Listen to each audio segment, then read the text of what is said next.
ओम शांति।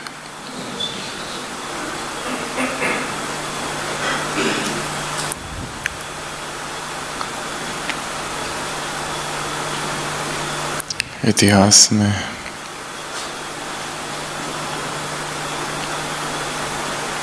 वर्णन है राजा गोपी चंद का। मुरलियों में भरतरी और गोपी चंद की बातें आती है। अपनी माँ की ही आज्ञा से राजा गोपी चंद सन्यासी बने।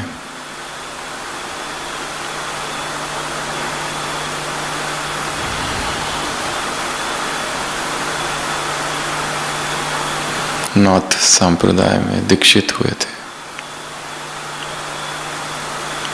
गुरु गोरखनाथ के पास, और गुरु ने पहले ही दिन उनका अभिमान तोड़ने के लिए उनसे कहा था कि जाकर भिक्षा मांग कर लाओ।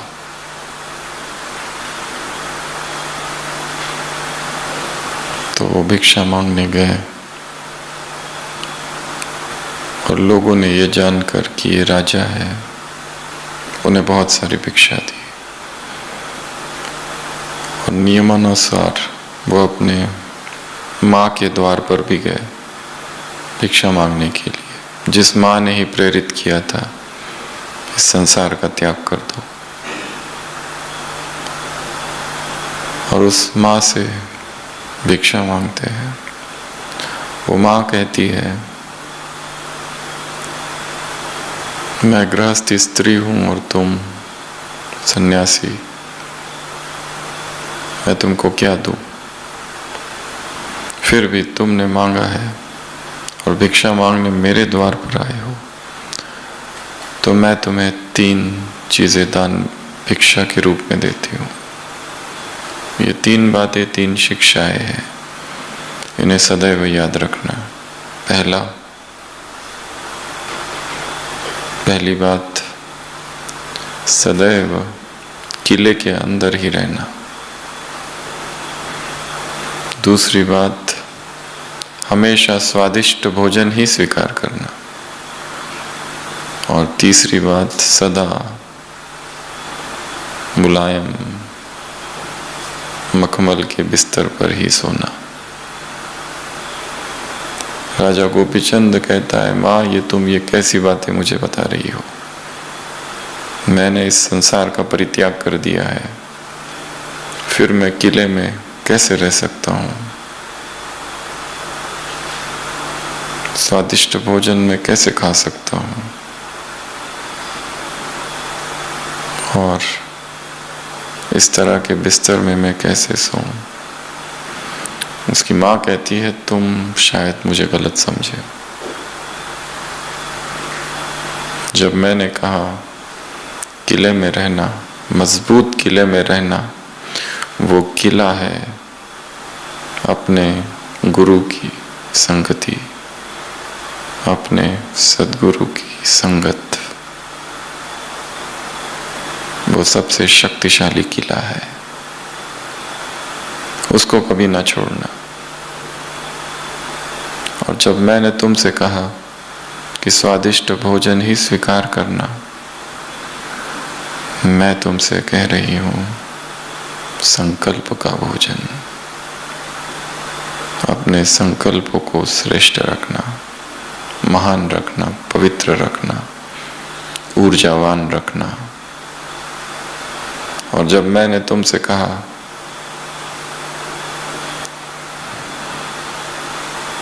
तुम्हारा बिछोना, तुम्हारे सोने का बिस्तर मुलायम का हो, अर्थात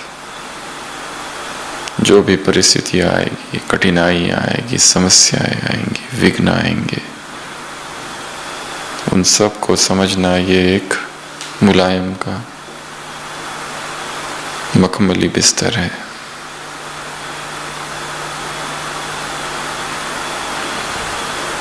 ये 3 शिक्षा है उस माँ ने अपने अपने बेटे को दी।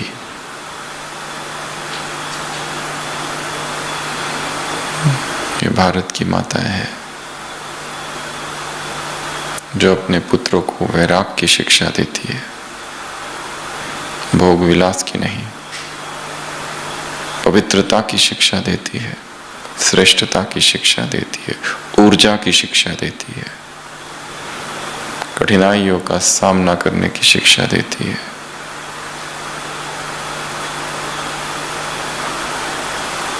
आज की मुरली में भी बाबा ने कुछ विधियां बताई है। जीवन में जब परिस्थितियां आ जाए, समस्याएं आ जाए तो क्या करो।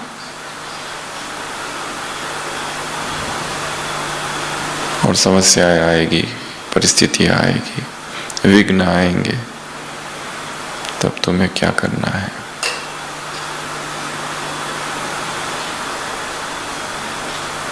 ऐसी 5 बातें इस मुरली से हम निकालेंगे।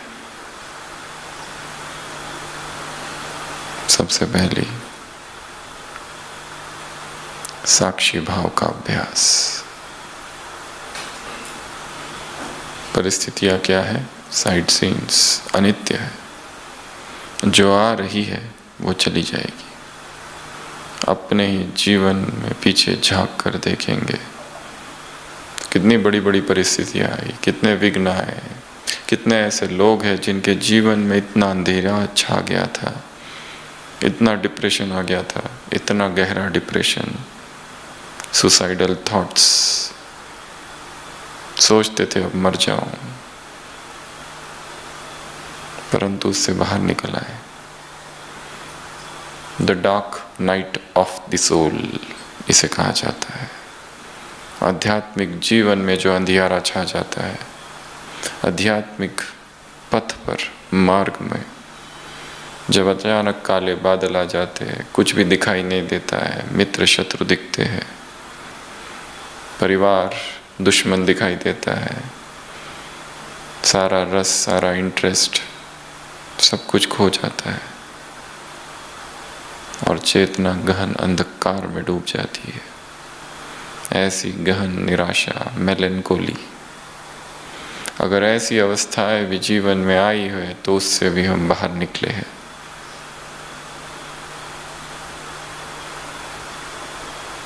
तो आज की मुरली का पहला काम साक्षी भाव को विकसित करना। कितना दिन? बाबा आ रहे 18 तारीख को। आज से 18 दिन का ये अभ्यास है, 18 डेज का ये होमवर्क है।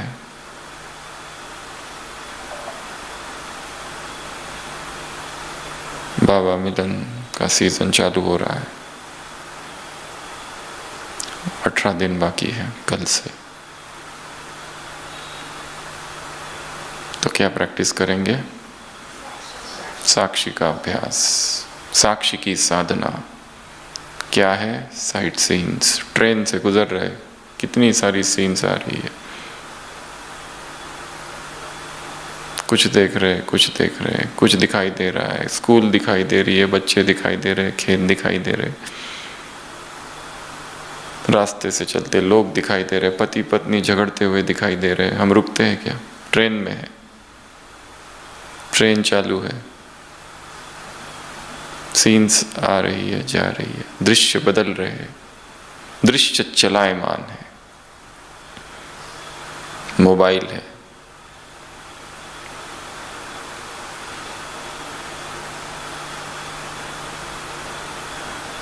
तो सबसे पहला अभ्यास किसका करना है? साक्षी का। लोग स्तुति कर रहे हैं, महिमा कर रहे हैं, फूल मालाएं चढ़ा रहे हैं, साक्षी। लोग निंदा कर रहे हैं, अपमान कर रहे हैं, कमेंट्स कर रहे हैं, ट्रोल कर रहे हैं, नीचे खींच रहे हैं, साक्षी। सब अनित्य है, बदल रहा है। इसी साक्षी का अभ्यास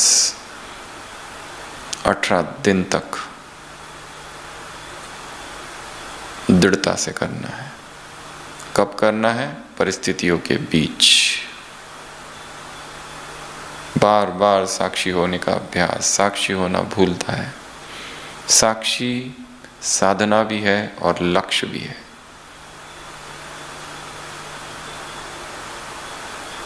इस सारे खेल को साक्षी होकर देखो।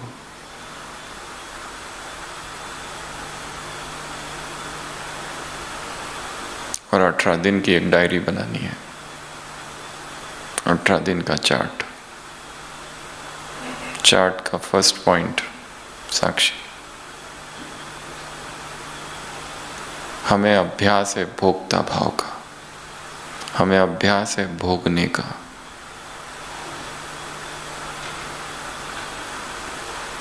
स्तुति हुई, खुशी को भोगते हैं। निंदा हुई, दुख को भोगते हैं।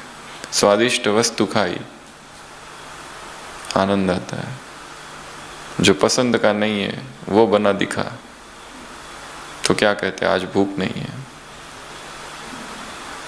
और अचानक कोई वो लेके आ जाए कटोरी में जो हमारे पसंद का है तो भूख फिर से जागृत हो गई। हमारा स्वभाव ही। ये यात्रा है भोक्ता भाव से साक्षी भाव की, ये यात्रा है दृष्टा भाव की, ये यात्रा है ऑब्जर्वरशिप की, ये यात्रा है डिटैच्ड ऑब्जर्वर बनने की, ये यात्रा है दृष्टा दर्शक बनने की। अपने आप को भी दर्शक बनकर देखना है और इस विश्व ड्रामा को भी।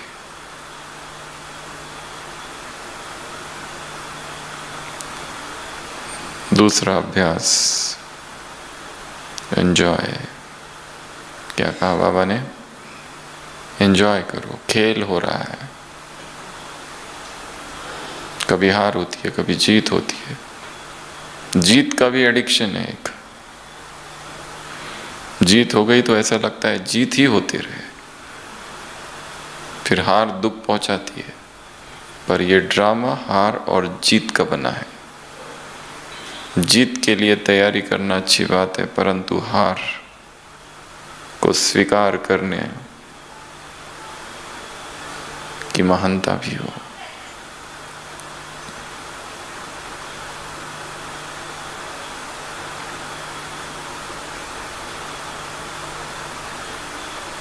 एंजॉय।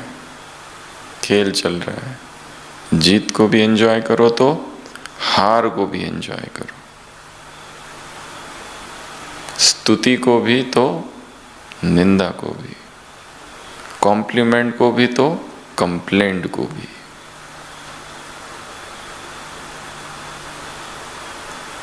तीसरा फुल स्टॉप। फुल शक्तिशाली स्टेज में स्थित हो जाए। Full stop. क्या, क्यों, कैसा, इसने मेरे लिए ऐसा क्यों कहा, इसने मेरे साथ ऐसा व्यवहार क्यों किया। ये क्या, क्यों और क्या और क्यों प्रश्नों की छड़ी लगा देते हैं। ये क्या और क्यों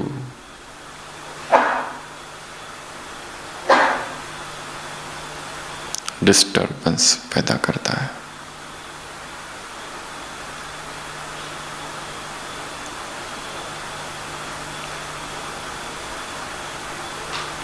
फुल स्टॉप। फुल शक्तिशाली स्थिति में स्थित। चीजें हो रही है, चीजें जा रही है। किस किस का चिंतन करे, किस किस का विश्लेषण करे, और जो दूसरे सोच रहे हैं और कह रहे हैं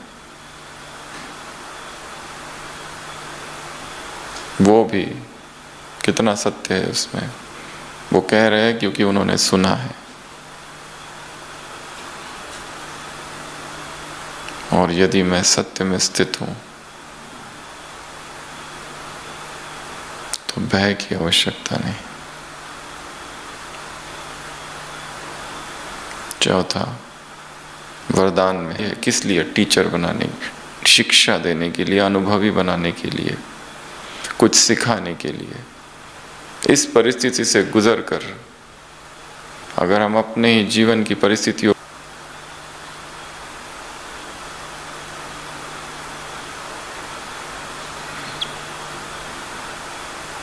विश्व का इतिहास पलट कर देखो, जो सम्राट बने हैं तो परिस्थितियों को क्या समझना है?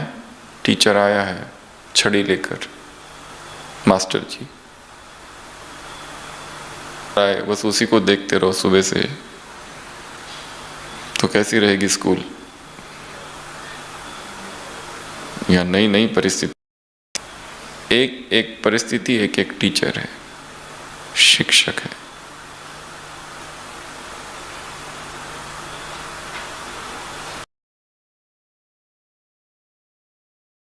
सीखना है।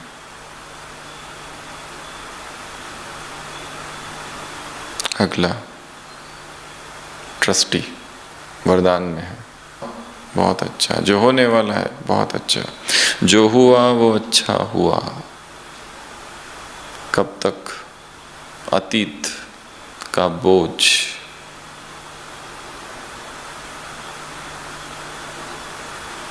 तो ये 5 अभ्यास करेंगे अमृत वेला। पहला, उसको साक्षी होकर देखना, अतीत को, और उससे डिटैच हो जाना, डिटैच्ड भाव से उसे देखना। दिन भर देखने की कोशिश करोगे अतीत को तो उससे आइडेंटिफाई हो जाएंगे और वही परिस्थितियां निर्माण होगी। किसी के बेटे की मृत्यु हुई है 1 वर्ष पूर्व, जवान बेटा, अब भी माँ याद करती है तो आंखों से आंसू आ जाते, और वो दुख स्मृति और स्थिति, स्मृति से स्थिति बनती है तुरंत। चाहे मधुबन में है, ब्रह्मा भोजन बना रहे हैं, अचानक स्मृति आई और आंखों से आंसू, दुख।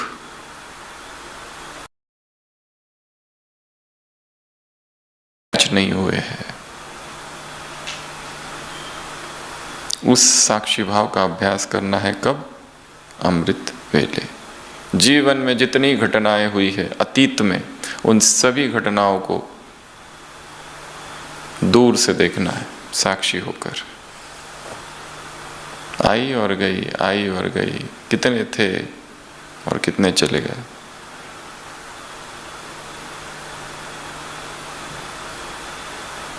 एक कुमार हमारे पास आया था, वो कहने लगा,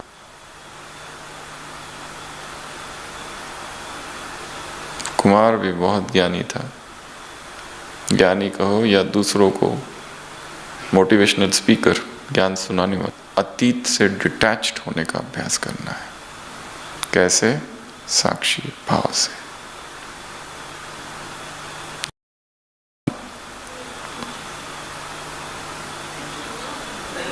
खेल चल रहा है, मिकी माउस का खेल, कार्टून शो,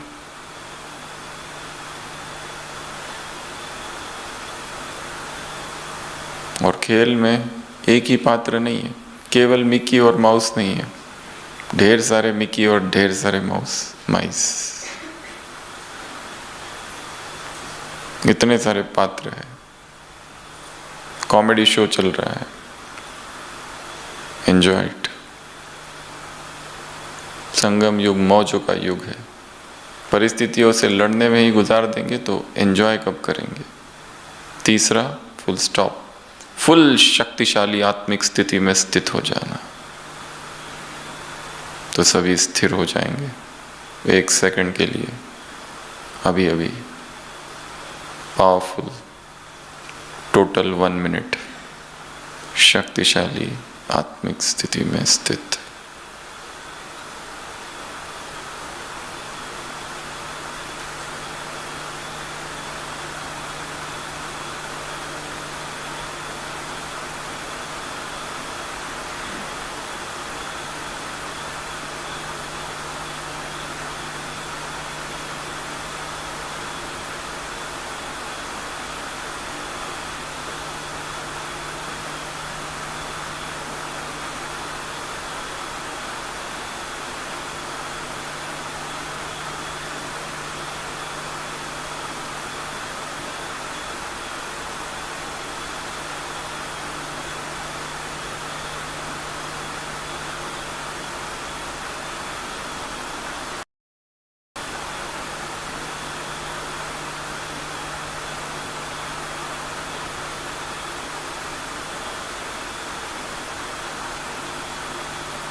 चौथा, शिक्षक।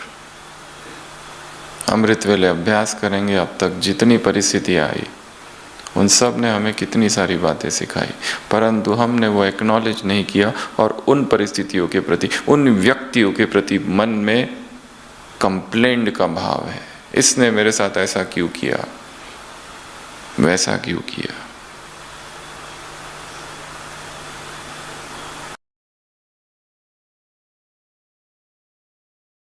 किस किस परिस्थिति से। और लास्ट, समर्पण, ट्रस्टिंग। जो हुआ बहुत अच्छा हुआ। भक्ति में भी भक्त कहता है जो हो रहा है प्रभु की इच्छा से हो रहा है, वो दुख नहीं करता। होई सोई जो राम रचि राखा, को करे तर्क बढ़ावे साखा। तर्क क्यों, उसकी इच्छा से। और यहाँ पर जो हो रहा है ड्रामा प्लान अनुसार हो रहा है, मास्टर प्लान, परफेक्ट चल रहा है सब कुछ। तो ये 5 बातें हैं जो प्रैक्टिस करनी है अमृत वेला। और फिर सारे दिन में बीच बीच में बाबा ने कहा ड्रिल करो।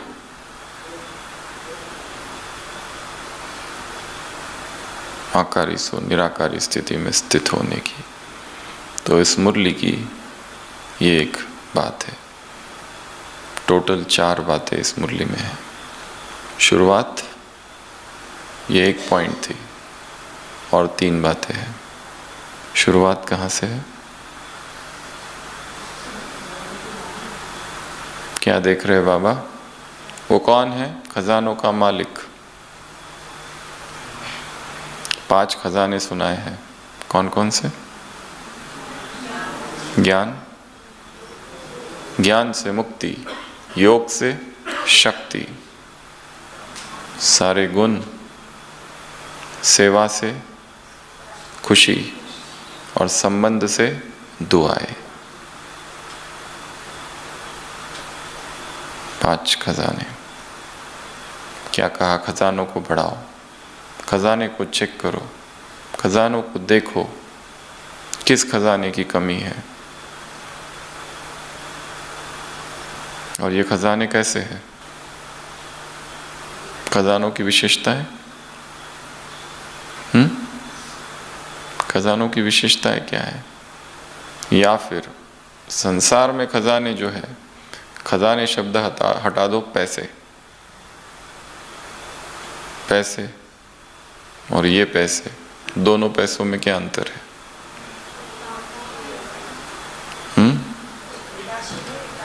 एक विनाशी एक अविनाशी, ये तो हो गया। दूसरा, एक अनित्य है, वो टिकता कहाँ है? और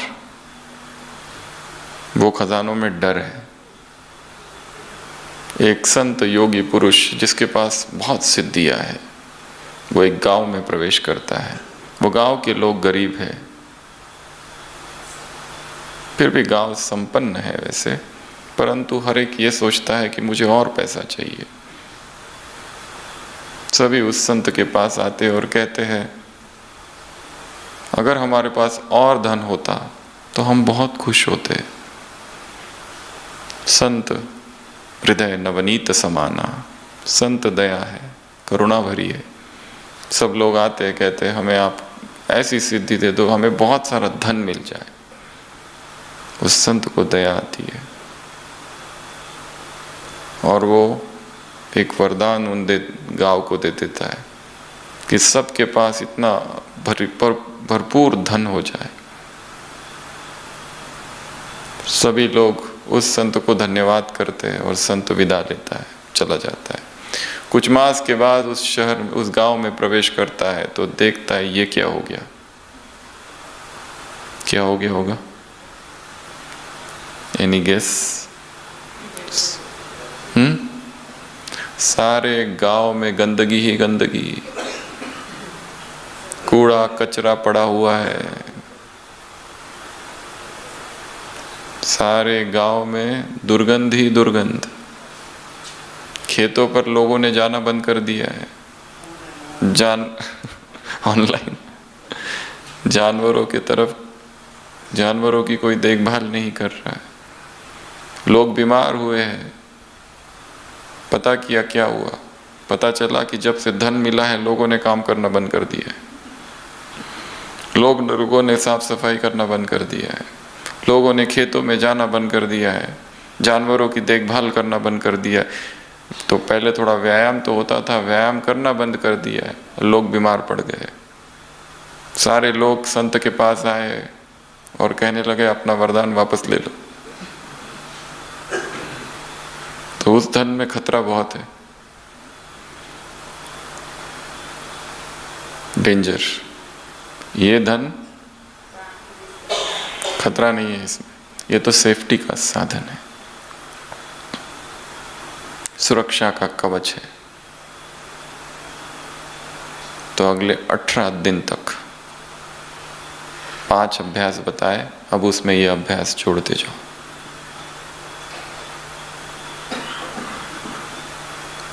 बाबा आने से पहले हमें अपने आप को काम देना है। टाइम लिमिट सेट कर दी है 18 डेज की, जो चालू हो रहा है कल से। ज्ञान के लिए क्या कहा कि तुम्हारे पास ज्ञान धन है। इस ज्ञान धन ने क्या कर दिया? इस ज्ञान धन ने तुम्हें मुक्त कर दिया, जीवन मुक्त कर दिया। कब? सतयुग में नहीं, यहां अभी। तुम्हारी चिंताएं, तुम्हारे दुख, तुम्हारी परेशानियां, अशांति सब मिटा दिया है।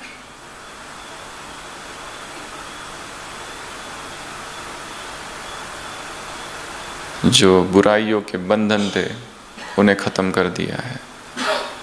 जो व्यर्थ संकल्प के तूफान थे, अब पता है ज्ञान अर्थात समझ, निगेटिव को खत्म किया है ये ज्ञान। तो होमवर्क नंबर 1 5 खजानों में से ज्ञान का होमवर्क क्या है? बाबा ने कहा ज्ञान को बढ़ाओ, ज्ञान में जो कमी है उसको हटाओ। तो आप सबसे प्रश्न है ज्ञान को कैसे बढ़ाए? 10 बातें बताओ। लिखना, राइटिंग। तीसरा सुनाना, स्पीकिंग। चौथा क्या क्या करोगे? ज्ञान का चिंतन करना, ज्ञान का मनन करना, ज्ञान की चर्चा करना, ज्ञान का डिस्कशन करना, ज्ञान को शेयर करना, ज्ञान को सुनाना, ज्ञान को विजुलाइज करना, ज्ञान को रिकॉल करना, ज्ञान की ड्रिल बनाना, ज्ञान को प्रैक्टिकल में लाना, ज्ञान को जीवन में लाना, ज्ञान को बुद्धि में आत्मसात करना, ज्ञान के मंत्र बनाना और एफर्मेशंस को रिपीट करते रहना, ज्ञान के मंत्रों का स्वमान बनाना, ज्ञान की टेस्ट देते रहना, परीक्षाएं देते रहना। तो ज्ञान के साथ बहुत सारी चीजें करनी है। शुरुआत होगी सुनने से, ये नहीं बताया किसी ने। श्रवण सबसे पहला, श्रवण मनन निधिध्यासन। ज्ञान को पहले सुनना है, सुनेंगे ही नहीं तो पता कैसे चलेगा? फिर पढ़ना, फिर लिखना, नोट्स बनाना, विजुलाइज करना, प्लान करना, टेक्स्ट को ड्रिल में कन्वर्ट करना। तो आपको हम 3 मंत्र दे रहे हैं, हम बोलेंगे, हमारे पीछे आप रिपीट करना। ज्ञान में शक्ति है, ज्ञान में शांति है। ज्ञान मुझ में धारण हो, मैं ज्ञान को धारण करूं। ज्ञान मुझ में धारण हो, मैं ज्ञान को धारण करूं। ज्ञान मेरी शक्ति है, ज्ञान मेरी शांति है। ज्ञान में शांति है, ज्ञान में शक्ति है। ज्ञान मुझको धारण करे, मैं ज्ञान को धारण करूं। ज्ञान मेरी शक्ति है, ज्ञान मेरी शांति है। ये ज्ञान का मंत्र है, इसको रिपीट करते रहना है, करते रहना है, करते रहना है। सोते समय, उठते ही। कितना दिन? 18 दिन। ये सारा काम 18 दिन का है। बाबा आने को 18 दिन बाकी है कल से। तो अपने मन को काम देना है। 5 काम पहले दे दिए, ये 6वां काम। अगला, तो ये ज्ञान के साथ क्या क्या करो, ज्ञान को कैसे बढ़ाओ, ज्ञान में कौन सी कमी रह गई है। परिस्थितियों के समय ज्ञान कहाँ लुप्त हो जाता है। बहुत सुन लिया, क्लास करा लिया, सहन कैसे करे, 1 घंटा भाषण दिया, और फिर जैसे ही कर्म क्षेत्र पर गए, तलवार निकालकर सामना करना चालू किया, सहन शक्ति खत्म।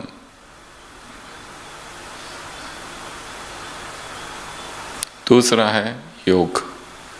योग खजाना है। इस खजाने से क्या करो, शक्ति को प्राप्त करो। एक शक्ति की भी कमी ना हो, शक्ति में भी परसेंटेज ना हो। बाप सबका रजिस्टर चेक करते, बाप के पास सबका रजिस्टर।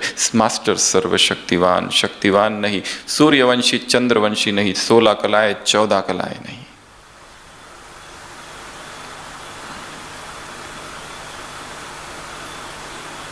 तो अगले 18 दिन तक होमवर्क, 3 घंटा बैठकर योग।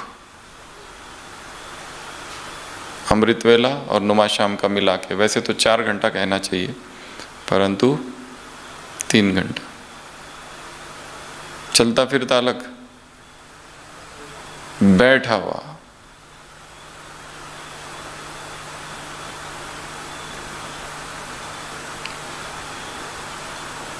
अपने मन को काम देना है। 18 दिन मुझे ये करना है। जब बाबा के सामने आएंगे 18 अक्टूबर को, तो ये सारा होमवर्क कंप्लीट हो आज की मुरली का, ताकि हम शर्म से नहीं आंखें मिलाकर बाप को देख सके कि तुमने जो कहा था हमने किया।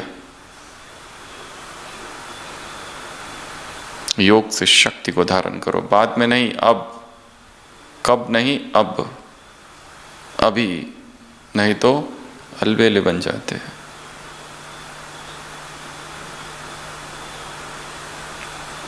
इसमें एक ड्रिल है। देखो, अपने आप को विजुलाइज करेंगे कि मैं क्या हूं, एक ऊर्जा का स्तंभ हूं। क्या हूं? ऊर्जा का स्तंभ ऐसे खड़ा है, प्रकाश स्तंभ,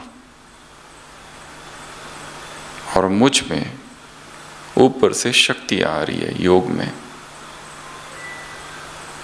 एस्ट्रल बॉडी में, शास्त्रों में लिखा है चक्र है।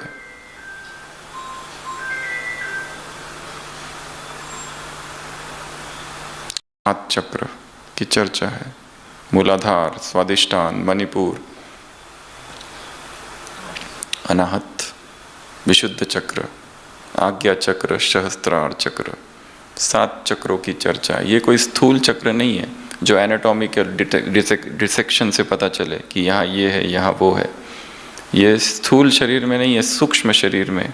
सूक्ष्म शरीर में 3 बातों का वर्णन है। सबसे पहला चक्र, दूसरा नाड़ियाँ, 72,000 नाड़ियाँ, तीसरा aura. First chakras, second energy pathways, जिसको चाइनीज में मेरिडियन कहा जाता है। जितना जितना हम आगे बढ़ते जाएंगे, हमारा काम सूक्ष्म शरीर पर हो। निकोला टेस्ला ने कहा है, if you want to know the secret of the universe, try start thinking in terms of energy, vibrations and frequency. हम ऊर्जा पर काम करेंगे, एनर्जी पर काम करेंगे, एनर्जी शील्डिंग, एनर्जी एम्पावरमेंट। केवल हम भोजन से ही भोजन नहीं करते हैं, मुख से, असंख्य मेथड से जिससे हम भोजन ग्रहण करते हैं। इन आँखों से ऊर्जा हम ग्रहण कर सकते, भोजन कर सकते। कानों से ध्वनि, जो सूरज की किरणें पड़ती है वो भी भोजन है। जो ध्वनि उत्पन्न होती है वो भोजन है। जो दृश्य देखते हैं वो भी भोजन है। दूसरों को खाता देखते हैं वो भी भोजन ही है हमारे लिए।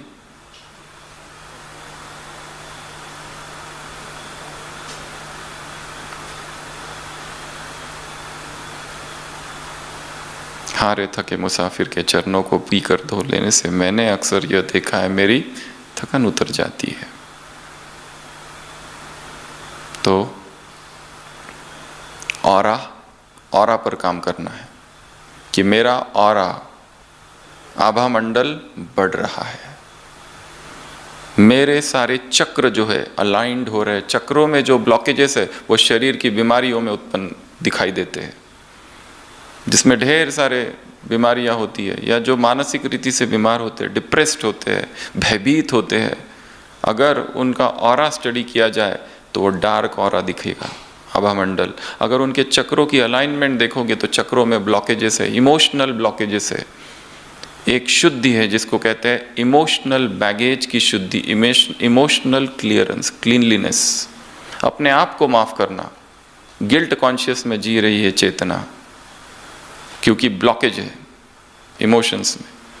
तो योग में क्या अनुभव करेंगे? मैं कौन हूँ? ऊर्जा का स्तंभ हूँ। इसमें 7 चक्र है, ऊपर से परमधाम से शिव बाबा की किरणें आ रही है। या तो अनुभव करो सहस्त्रार चक्र से जाकर आज्ञा चक्र, विशुद्ध चक्र, अनाहत चक्र, मणिपुर चक्र, स्वादिष्टान चक्र, मूलाधार चक्र, सारे चक्र खुल रहे हैं। उसमें जो भी ब्लॉकेजेस है और जो भी शरीर में नाड़ियाँ है सभी शुद्ध हो रही है, मेरिडियंस शुद्ध हो रहे हैं, एनर्जी पाथवेज शुद्ध हो रही है। और जब सूक्ष्म शरीर शुद्ध हो जाता है तो बाहर का शरीर अपने आप निरोगी हो जाता है। बाहर का शरीर जब अस्वस्थ है तो it means astral body, subtle body already बीमार है। किर्लियन फोटोग्राफी थी कभी, अभी भी यूज करते हैं कई लोग, उससे कहा जाता है वो सूक्ष्म शरीर के फोटोग्राफ्स लेता है।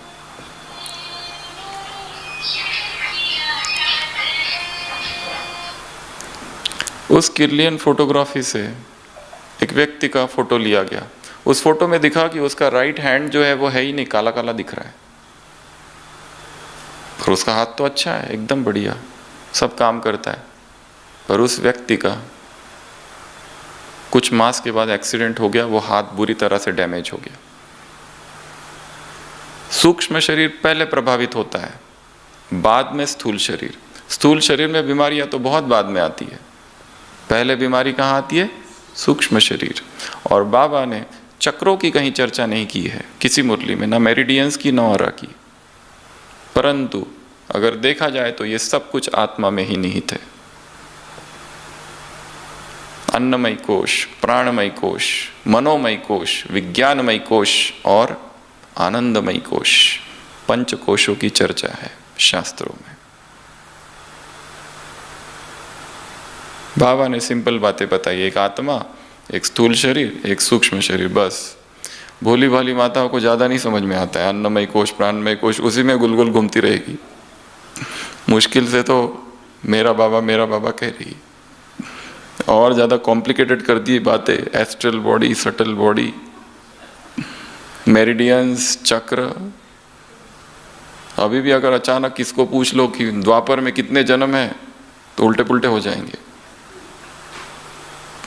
इसलिए भगवान ने अपने ज्ञान को सहज राजयोगी रखा है, सहज ही ठीक है, ज़्यादा कॉम्प्लिकेटेड नहीं चाहिए। तो योग का प्रयोग करेंगे, योग से शक्ति लेना, अर्थात मैं प्रकाश स्तंभ हूँ, ऊपर से किरणें आ रही है और वो किरणें ऊर्जा की किरणें है, ऊर्जा का प्रकाश है, मेरे पूरे शरीर में ऊर्जा भर रही है और जो डार्क एनर्जीज है वो जा रही है। श्वास लेते हुए ऊर्जा आ रही है, निगेटिव एनर्जी बाहर फेंकना है, प्रश्वास और प्रश्वास और प्रश्वास में।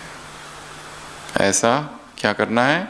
18 दिन तक प्रयोग करना है, एक्सपेरिमेंट करना है। और उसमें और चीज़ें, कलर्स जोड़ दो, एक एक ऑरा का कलर जोड़ दो, एक एक शक्ति को एक एक कलर दे दो। अभी सहनशीलता की शक्ति आ रही है, जो अष्ट शक्ति है उनको एक एक कलर दे के भी कर सकते हैं, ऑप्शनल। या एक एक शक्ति मुझ में समा रही है और केवल चक्रों में नहीं, फिर धीरे धीरे मेरे पूरे शरीर में फैल रही है। पूरा शरीर शक्ति की ऊर्जा से भरपूर है, मेरी कोशिकाओं में शक्ति है, श्वास में शक्ति है। और फिर और आगे जाओ, लंग्स में शक्तियाँ भर गई है, लीवर में शक्तियाँ भर गई है, ब्रेन में शक्तियाँ भर गई है, हार्ट में शक्तियाँ भर गई है, जोड़ों में शक्तियाँ भर गई, घुटनों के सारे दर्द खत्म। क्योंकि ऊर्जा के तल पर काम करना है, एनर्जी हीलिंग करनी है, ये दूसरा काम है। पहला ज्ञान का बताया, दूसरा ऊर्जा का, तीसरा है दिव्य गुण। उसका कोई भी विजुअलाइजेशन कर सकते हैं कि बाबा के सामने बैठे हैं और वहाँ से किरणें आ रही है। कितनी किरणें? 36 किरणें एक साथ दिव्य गुणों की। एक गुण भी कम नहीं, बाबा ने कहा, सब गुण। फिर है सेवा। सेवा कर रहे पर खुशी नहीं है, अर्थात यथार्थ सेवा नहीं है। अब यहाँ एक और की विजुअलाइजेशन दिया है, सेवा में जाना अर्थात क्या विजुअलाइज करेंगे? झूला झूलने जा रहे हैं, सेवा करने नहीं जा रहे। क्या करने जा रहे हैं? झूला झूलने। मेरा झूला झूलने का टाइम हो गया है, उठो, बहुत सो लिया, अभी मुझे आराम करने जाना है। आराम मतलब सेवा। आराम मतलब कौन सा झूला? सेवा का झूला। सेवा का झूला नहीं कहा है, मुरली में कहा है खुशी का झूला। और मैं कौन हूँ? खुशनुमा, खुशनुमा रूहानी गुलाब, रूहे गुलाब। तो सेवा क्या है? खुशी का कारण है, खुशी है इसलिए सेवा है। तो क्या विजुलाइज करेंगे? जब भी सेवा कर रहे हैं तो सेवा नहीं कर रहे, क्या कर रहे हैं? झूले में झूल रहे। ज्यादा थकान हो जाए तो क्या करना? झूले में झूलने चले जाना, बिस्तर पर नहीं। जब बहुत ही थकान लगे तो झूले में झूलना चालू। तो बाबा ने कहा सेवा अर्थात खुशी। सेवा है, यथार्थ सेवा होगी तो खुशी होगी। अगर सेवा में खुशी नहीं मिल रही है अर्थात वो यथार्थ सेवा नहीं है। चाहे कोई भी सेवा करो, मनसा वाचा कर्मणा, परंतु खुशी मिलनी चाहिए, इंस्टेंट हैप्पीनेस।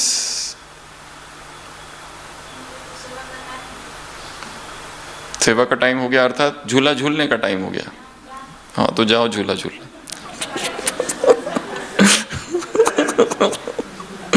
तो सेवा करने नहीं जा रहे, कहाँ जा रहे?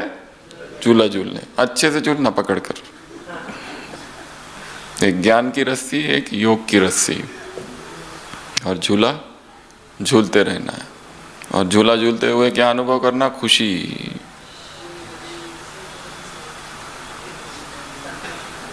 लास्ट, पांचवा, संबंध। संबंध में क्या? दुआएं। बीच से कनेक्शन है, परिवार से क्या लेना देना, परंतु राज्य तुम्हें करना है और परिवार के साथ रहोगे, इसलिए तुमको क्या करना है? संबंध संपर्क में आते हुए क्या? दुआएं अर्जित करनी है। सबकी दुआएं, छोटे बड़े जो भी है, सबकी दुआएं। जब तक दुआएं नहीं है तब तक पुरुषार्थ नहीं होता है। इसलिए सेवा बहुत महत्वपूर्ण है, संपर्क में आना भी महत्वपूर्ण है। कम्युनिटी कनेक्शन होना चाहिए, लाइक माइंडेड पीपल के साथ कनेक्शन, तीव्र पुरुषार्थियों के ग्रुप के साथ कनेक्शन, तो ऑटोमेटिक दुआएं प्राप्त होती है। क्योंकि वहाँ कुछ ना कुछ होगा जो हमें दुआओं का पात्र बनाएगा। हमारे द्वारा अपने आप सेवाएं होगी। असंख्य आत्माओं की दुआएं जिनके पास है वो कभी दुखी, उदास, डिप्रेस्ड नहीं होते। पर जिनमें दुआओं का स्टॉक थोड़ा कम है, डिफिशिएंसी दुआओं की, विटामिन डी दुआएं, विटामिन डी की कमी होती है ना तो दुख आता है जीवन में। जिन देशों में सूरज नहीं निकलता वहाँ डिप्रेशन ज़्यादा है, और जिन देशों में अच्छा सूरज है वहाँ डिप्रेशन कम है। क्योंकि जब विटामिन डी कम होता है तो उदासी छा जाती है, पूरे शरीर में दर्द होता है, थकान सी लगती है, उठने की इच्छा नहीं होती है, बीमारियाँ आती है। तो विटामिन डी कौन सा है यहाँ पर? दुआओं का विटामिन। वो विटामिन डी मिलता है उस सूरज के पास, ये विटामिन डी मिलता है इस सूरज की छत्र छाया में रहकर सेवा करने से।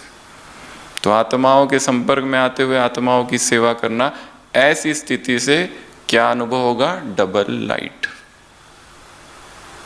इजी रहेंगे, पर इतना भी नहीं कि वो मीठा और चींटी का उदाहरण दे दिया, वो आधा ही छोड़ दिया, पूरा उसमें बताया नहीं बाबा ने डिटेल में।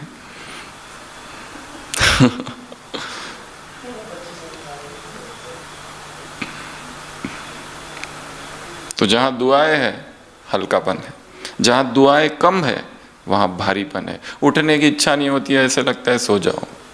अमृत वेले तो उठ जाते हैं क्योंकि आदत है इतने सालों की। अमृत वेला होने के बाद निद्रा लोक, सीधा उठो और फिर भागो मुरली के लिए। और फिर बैठो और फिर पूरा करो। क्या चल रहा है? मैकेनिकल। वो कोलू का बैल गुल गुल घूमते रहता है ना, वैसे गुल गुल गुल गुल घूमते रहो बस। उसमें ना कोई नवीनता है, ना कोई स्पार्क है,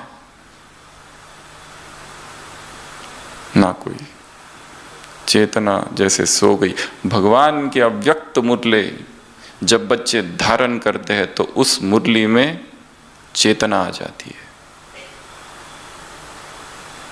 क्या कहा? जब अव्यक्त मुरली हम धारण करते हैं तो उस मुरली का भी पुनर्जन्म हो जाता है। हमारे जागने से, हमारे धारण करने से वो जीवंत हो उठती है, नहीं तो वो केवल शब्द है किताबों में पढ़े हुए।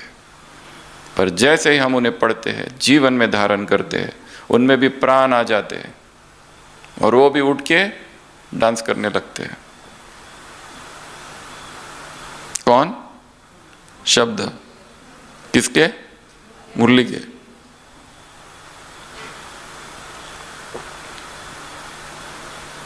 तो ये 5 खजाने।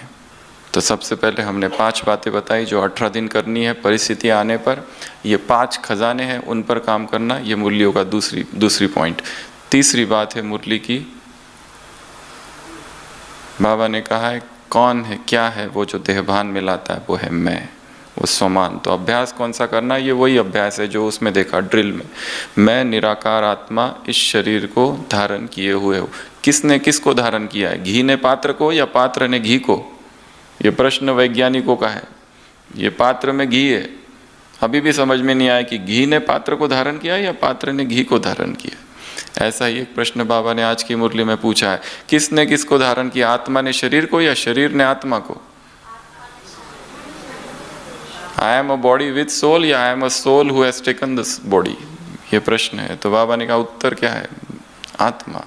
तो मैं आत्मा हूँ या शरीर हूँ? आत्मा हूँ। कौन सी आत्मा? निराकार आत्मा। जब भी कर्म करो, क्या अभ्यास करो, मैं शब्द कहो। कितनी बार मैं कहते हो? ब्रैकेट में क्या हो? मैं निराकार आत्मा शरीर को धारण किए हुए हो। ये अभ्यास करो। तो ये है इस मुरली की तीसरी बात। और चौथी बात है कुमारों से मुलाकात, युद्ध से मुलाकात। कुमार अर्थात सुकुमार। कुमार बैठे हैं ना, कुमार अर्थात सुकुमार। कुमार अर्थात एक एक कुमार लाखों के बराबर है। एक एक कुमार 10-10 कुमारों को तैयार करना है। कितने दिनों में करेंगे? 18 दिन में। 18 दिन भूलना मत। 18 अक्टूबर को 18 दिन बाकी है, तो 18 दिन में 18 कुमार नए वाले तैयार करने। विदेशियों को भी कहा, विदेशी कुमारों को भी कहा बाबा ने, कुमार अर्थात सुकुमार। कुमार अर्थात आबाद करने वाले, बर्बाद करने वाले नहीं। कुमार अर्थात आयुष्मान भव का वरदान लेने वाले। कुमार अर्थात अमर भव का वरदानी। कुमार अर्थात विजय भव का तिलक लगाए हुए। कुमार अर्थात ये नहीं कि यहाँ से जाने के बाद समस्या आ गई, माया आ गई, परिस्थिति आ गई। कुमार अर्थात समाधान स्वरूप।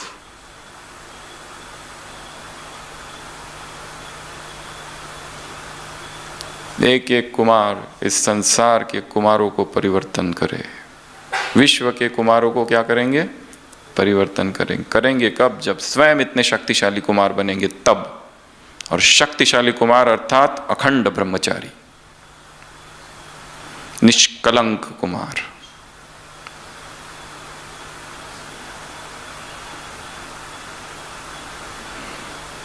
तो कुमारों को काम दिया है बाबा ने, होमवर्क। कौन सा होमवर्क? 10 कुमार लाना है। 10 कुमारों को तैयार करना है, और वो भी कच्चे कच्चे नहीं, पक्के पक्के। तो इनाम कैसा मिलेगा तुमको? घटिया वाला नहीं, बढ़िया वाला। ये मुरली में है। इनाम कैसा मिलेगा? बढ़िया वाला इनाम। तो आज से खोज करो, खोज चालू कर दो। 18 दिनों में 10 कुमार तैयार करने। एक एक कुमार को 10-10 कुमार तैयार करने हैं।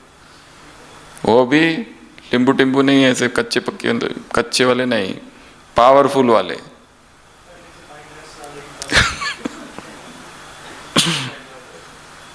तो ये काम दिया है बाबा ने। कितने सारे कुमार संसार में हैं जो खोज कर रहे हैं, ढूंढ रहे हैं। आज ही हम नीचे थे तो एक कुमार आया, मिला। वो कह रहा था कि मुझे बहुत खोज है सत्य की, मैं क्या करूं? हमने कहा कोर्स किया है क्या? उसने कहा कोर्स नहीं किया, अभी कॉन्फ्रेंस में आया है बस, पर मुझे खोज है, मैं जानना चाहता हूँ सत्य क्या है। ये तुम लोग ये सब क्या है, क्यों पहनते हो, वाइट पहनते हो, बैच बिच लगाते हो, क्या है ये? किसी ने जबरदस्ती भेज दिया कॉन्फ्रेंस में तो आ गया, परंतु अंदर से खोज है। ऐसे कितने हैं संसार में जो खोज कर रहे हैं। तो ये 4 बातें मुरली में है। सबसे पहली बात खजाने, 5 खजाने। उसके बाद में दूसरी बात है वो निराकार से साकार, आत्मा ने शरीर धारण किया। तीसरी बात है युद्ध, युद्ध के लिए ये सारी बातें हैं। और चौथी बात जो शुरुआत में कही, 5 बातें जो परिस्थिति आ जाए तो करो। कौन कौन सी 5 बातें? स्टेप 1 साक्षी होकर हो जाओ, साइड सीन्स को देखो। स्टेप 2 एंजॉय करो। स्टेप नंबर 3 फुल स्टॉप और फुल शक्तिशाली स्थिति में स्थित हो जाओ। स्टेप नंबर 4 शिक्षक समझो हर परिस्थिति को। टीचर आया है छड़ी लेकर, मास्टर जी ऐसा चश्मा पहन के ऐसे देख रहे हैं, ऐसे देखता है ना मास्टर जी, तो परिस्थिति आई है हमें देखने, उसको हम बहुत पसंद आ गए। स्कूल में कितने सारे स्टूडेंट्स हैं, पर परिस्थिति को ये बहुत बढ़िया है, ऐसे देखते हैं ना गुरुजी किसी किसी को। हाँ तुम बताओ, तुम उसके बाजू वाला, राइट लेफ्ट, हाँ तुम बताओ, ऐसा करते हैं ना। तो इतने लोग थे कार में, कार जा रही थी, एक्सीडेंट हो गया, हमको ही चोट लगी, बाकियों को कुछ नहीं हुआ, तो खुशी होनी चाहिए। और लास्ट पॉइंट बताया समर्पण, ट्रस्टी। ऐसे ट्रस्टी आत्माओं को, ऐसे एंजॉय करने वाले आत्माओं को, साक्षी स्थिति में रहने वाली आत्माओं को, ऐसे फुल स्टॉप लगाने वाली आत्माओं को, ऐसे खजानों से संपन्न आत्माओं को, ऐसे ज्ञान गुण शक्ति योग दुआओं का खजाना लेने वाली आत्माओं को, खुशी में झूला, सेवा के लिए नहीं जा रहे, किस में जा रहे हैं? झूले में झूलने के लिए जाने वाली आत्माओं को, प्रकाश स्तंभ से शक्तियां सब अपने अंदर धारण करने वाली आत्माओं को, ऐसे परिस्थिति को शिक्षक समझने वाली, मास्टर जी समझने वाली आत्माओं को, ऐसे ऐसे ऐसे युवा अर्थात एक कुमार अर्थात विजयी, भाव का वरदान अर्थात कुमार अर्थात विजयी, कुमार अर्थात वरदानी, कुमार अर्थात आबाद करने वाले, कुमार अर्थात बर्बाद न करने वाले। वहाँ के भी कुमार है, वो जिद करते हैं, यहाँ पे भी एक हट करने वाले। कौन सी? बाप दादा से जो प्राप्ति है, बाप दादा की जो सेवा है, उससे हटेंगे नहीं, ऐसी प्रतिज्ञा बाप से अमृत वेला करने वाले और उस प्रतिज्ञा को रिवाइज करने वाले कुमारों को, बाप दादा का। ऐसे ऐसे और बताओ, हाँ अमर भाव के वरदानी, ऐसे 1 सेकंड में डिटैच्ड, 1 सेकंड में साक्षी, 1 सेकंड में परिस्थितियों को साइड सीन देखने वाले, 1 सेकंड में फुल शक्तिशाली स्टेज में स्थित होने वाले आत्माओं को, 1 सेकंड में आत्मिक स्वरूप दुआएं कमाने वाली आत्माओं को, ऐसे ढेर सारे। 18 दिन का अभ्यास, ये भूलना मत, 18 दिन का काम है। कल से चालू हो रहा है डे 1 और 18 अक्टूबर को बाबा से मिलेंगे, ठीक है? अच्छा, ओम शांति। मीठे मीठे